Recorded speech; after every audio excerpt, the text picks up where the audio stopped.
Church family, hey, happy Tuesday afternoon. I did not have any video check-ins last week, and I'll be honest, it felt kind of weird.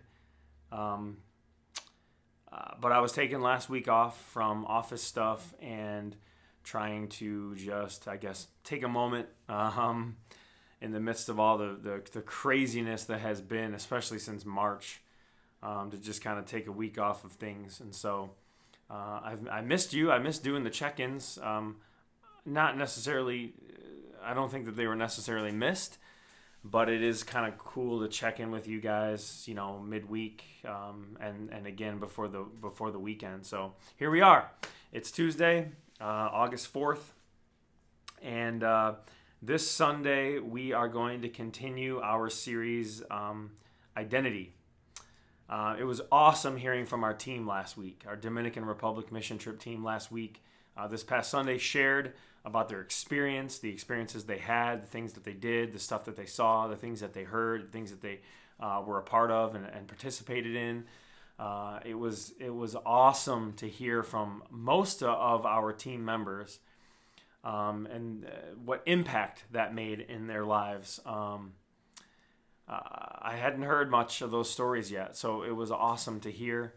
I appreciate you, Lucy Wagner. I appreciate the words you shared at the end, kind of giving us a application perspective and really where to go from here. And so thank you, young lady, for that.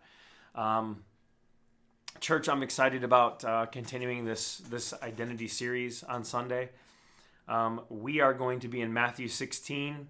We are going to be looking at the moment between Jesus and his disciples when Jesus asks, it's such a powerful question in my life. I could literally just sit here and think and ponder and wonder and think and apply and think some more about the implications of the answer to this question, the implications of the question itself, the ramifications of the answer to this question. I think is a great direction to move in light of what we've already begun with this series, Identity. First, figuring out who we were, like who we were created to be, right? Genesis 1, and then what happened, right? What happened with that creation in Genesis 3.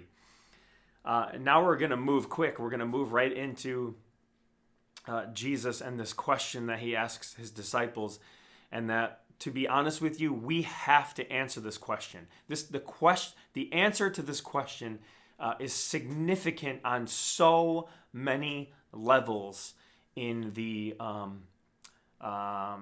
in how our faith plays out, and how our faith is worked out in us. The question is this. Jesus asks in verse 15 of Matthew 16, "But what about you?" he said. What about you, he asked. "Who do you say I am?" He's having this moment with his disciples when he's coming to this Caesarea Philippi, I guess is how you say it. It's the region of Caesarea Philippi. And he's asking his disciples, who are people saying that I am? He actually literally says in the NIV, who do people say the Son of Man is? It's one of those titles that Jesus used often, quote, often about himself. One of the only titles he really used about himself, Son of Man. And they give this reply. Some say that you are. Some say that you're John the Baptist. Others say Elijah, the reincarnated people, and still others Jeremiah, or one of the prophets, one of the prophets of old, come back. And so after they respond, this is what people are saying. His direct question is to his disciples. "But what about you?" he asked. "Who do you say I am?" And of course, Simon is ever the voice of his group, right? He's ever the voice of the group. He's always spouting off answers, and he's always spouting off things, but sometimes without even thinking. And immediately Simon Peter answered in verse 16, "You are the Christ, the Son of the living God." Jesus goes on to kind of speak some more in verse 17, but um, and says, hey, you know what, you're not wrong. You're right in saying what you said, but what you said is coming from the Father who's in heaven. He is the one revealing this to you, and so I just thought that was an interesting way for him to respond to Peter. But I'm hung up on that question. This Sunday, we are going to hang up on that question. We're probably going to spend most of our time discussing the question. What does the question mean for us? How do we respond to that question? What do we do in response to that question? Who is Jesus, right? What does that mean in light of our circumstances today? What does it mean in our society today? What does it mean in the nation of the United States of America today? What does it mean in our world today? The answer to that question, everything pivots on it, I would say, especially when it comes to our faith and in how we live out our faith is the answer to that question. So I guess I challenge you right now on this Tuesday to think about what your answer to the question is today. And then hopefully on Friday, we'll circle back around and I'll ask that question again. What is your answer to this question again on Friday? And then Sunday, we'll dive into what the answer to that question is. I know that the way that I've answered that question throughout my faith life has changed dramatically. You wouldn't think that it would have changed dramatically, but the more that you surrender, the more that you know about Christ, the more that you pray for eyes like his, the more that you pray to see yourself the way that he sees you, the more that you ask him to reveal in you the things that he wants to change and shape and mold and chisel and remove, the more that question transforms. And so I'm excited to dive into that. I haven't really started my study yet.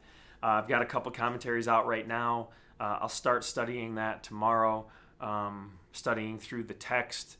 I don't want to just speak from my own experience. I want the text to lead us and guide us. But I'm really excited about the direction that we're going. An interesting note I want you to read ahead on is look at what happens in verse 21 to 23. Peter has this incredible moment with Jesus. Jesus asks, "Who do you say that I am?" to his disciples. And Peter answers kind of as one voice for them all. You are the Christ, the Son of the living God. And Jesus is like, you know what, you're right, but this doesn't come from you. This comes from the Spirit. This comes from my Father in heaven who is revealing this to you. But then in verse 21 to 23, especially 22 and 23, we see Peter speaking from his own revelation, from what he himself knows, not what the Spirit has been leading him in, what we just talked about in verse 15 and 16. And it leads to an interesting interchange between Peter and Jesus. And so hopefully that'll be part of the message on Sunday as well. When we start to see things from our own perspective and stop allowing or don't allow or forget to allow the Spirit to be the revelatory, is that a word, revelatory, the thing in our lives, our perspectives change dramatically. Dramatically. So do our words, so do our experiences, and so do how we live out our faith. And so I'm excited about that for Sunday. I'm excited to do some good study this week. I hope you're all well. Continue to pray for our church family. Continue to be in prayer for our church, the direction that we're going, our regathering plan. Keep praying for our community. Keep praying for our state, our nation. Keep praying for the leaders of our nation. Whether you agree with them or not, they are desperately in need of our prayers. And just keep being salt and light to our world. Salt and light. People need to know Christ. They need to know about the true peace giver, the true joy giver. They need to know the truth that is in Jesus. People, if they're anything like I was, are desperately searching for truth in light of a world that seems to be full of half-truths at best. And so dig into Scripture this week. Read Matthew 16, verses 13 through 17 specifically, but keep on reading through to verse 23, maybe even on to verse, I guess the end of 16, verse 28. And be ready for Sunday. I love you guys. It's good to be back checking in with you. I'm excited to kind of hear what you have to say about this verse. If you feel like making comments, asking questions, feel free to do so as we prepare for Sunday. It's gonna be great to be worshiping with you, whether you're online or in person. It's gonna be great to be worshiping with you again this Sunday. God bless.